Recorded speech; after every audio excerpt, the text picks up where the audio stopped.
আজকে আমরা শিখবো যে বাইনারি ট্রিটা আসলে কি, বাইনারি সার্চ ট্রি কি, বাইনারি সার্চ ট্রিটা কিভাবে আমরা তৈরি করতে পারি, এবং একটা বাইনারি সার্চ ট্রিকে ইন অর্ডার ট্রাভার্স করলে সেটা থেকে আমরা কি ধরনের সংখ্যা বা মানটাকে পেয়ে থাকি সেটাকে আমরা দেখার চেষ্টা করব। তো চলুন শুরু করা যাক। বাইনারি ট্রি হচ্ছে এমন একটা ট্রি বা এমন একটি নন লিনিয়ার ডাটা স্ট্রাকচার যেখানে একটি নোড সর্বোচ্চ দুটি নোডকে সে ইন্ডিকেট করতে পারে। অর্থাৎ এই নোডটা সে সর্বোচ্চ ইন্ডিকেট করতে পারবে দুটি নোডকে, এই এক দুই দুটি নোডকে ইন্ডিকেট করতে পারবে। এমনও হতে পারে যে এই নোডটা কোন নোডকে ইন্ডিকেট করবে না, আর যদি করে থাকে তাহলে একটি অথবা দুটি নোডকে সে ইন্ডিকেট করতে পারবে সর্বোচ্চ। তো বাইনারি ট্রি পড়ার জন্য আমাদের আরেকটা টার্ম এসে পড়ে, সেটা হলো কমপ্লিট বাইনারি ট্রিটা কি। কমপ্লিট বাইনারি ট্রি হচ্ছে আমরা এই যে নোডগুলোকে বলছি, এটা একটা নোড, এটা একটা নোড, এটা একটা নোড, এখানে সবগুলো এক একটা নোড। তো একটা নোড সর্বোচ্চ দুইটা নোডকে সে ইন্ডিকেট করতে পারে, একটাও করতে পারে আবার নাও করতে পারে। বাট যদি আমাদের এমন হয়ে থাকে যে একটা বাইনারি ট্রি আছে, সেটা তার প্রত্যেকটা লেভেলকে কমপ্লিট করে করে তারপর নিচের দিকে আগাচ্ছে বা নিচের দিকে যাচ্ছে, তাহলে সেটাকেই আমরা কমপ্লিট বাইনারি ট্রি বলবো। এখন এই লেভেলটা কিভাবে ধরবো এবং কিভাবে কমপ্লিট আছে সেটা বুঝবো। সেটা হলো একটা নোড সে সর্বোচ্চ দুইটা নোডকে আমাদের ইন্ডিকেট করতে পারে, বা তার দুইটা চাইল্ড থাকতে পারে যেটাকে আমরা বলে থাকি।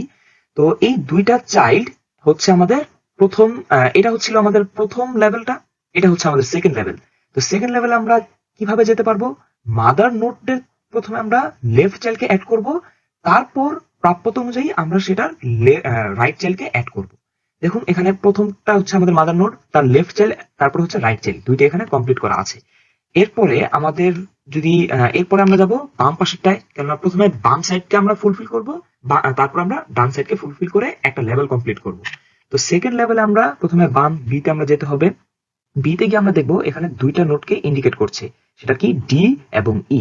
ওকে, তাহলে বাম পাশের নোডের জন্য দুইটা চাইল্ডকে আমরা ইন্ডিকেট করে দিলাম, এটার জন্য আমাদের কমপ্লিট। এবার আমরা যাব রাইট চাইল্ডের কাছে। রাইট চাইল্ডে আমরা বাম পাশের চাইল্ডকে অ্যাড করলাম তার, এবং তার ডান পাশের চাইল্ডকে অ্যাড করলাম। অর্থাৎ সেকেন্ড লেভেল আমাদের কমপ্লিট। এখন আমাদের থার্ড লেভেলে গিয়ে কাজটা করতে হবে। তো থার্ড লেভেলে আমাদের ডি ই এফ জি আছে, তো আমরা কাকে আগে প্রসেসিং করব? বাম থেকে আস্তে আস্তে একটা একটা করে নোডকে নিব, সেগুলোকে আমরা প্রসেস করা স্টার্ট করব। প্রথমে আমরা পেয়েছি ডি, ডিতে আমরা প্রাপ্যতা অনুযায়ী দুইটা চাইল্ডকে অ্যাড করব, প্রথমে বাম পাশেরটা, পরে হচ্ছে ডান পাশেরটা। এরপর ইতে আমরা গেলাম, ইতে আমাদের হ্যাঁ নোড আরো যদি এক্সট্রা থাকে তাহলে প্রথমে বাম পাশে, পরে হচ্ছে ডান পাশে আমরা অ্যাড করব। তারপর এফ এ গেলাম, এফ এ কি আমরা প্রথমে বাম পাশে করলাম, বাট দেখতে পেলাম আর কোনো হয়তো নোড এখানে নেই, বা আমাদের অ্যারে দিয়ে তো বোঝানো হয় যে কয়টা আমাদের এলিমেন্ট আছে। তো আমরা মনে দেখলাম যে এখানে আর কোনো এলিমেন্ট নেই এলটা ইনপুট করার পর, যার জন্য এখানে আর আমাদের রাইট চাইল্ড বসে নেই, আর জিতেও আমাদের যেহেতু আর কোনো চাইল্ড নাই, যার জন্য জিতেও আমাদের বসে নাই কোনো নোড। তাহলে কি এটা কমপ্লিট হলো? হ্যাঁ, এটা কিন্তু অবশ্যই কমপ্লিট হয়েছে, কেননা প্রাপ্যতা অনুযায়ী আমরা প্রত্যেকটা নোটকে কমপ্লিট করে করে এসেছি, যার জন্য এই লেভেলটা আমাদের বলতে পারবো যে কমপ্লিট।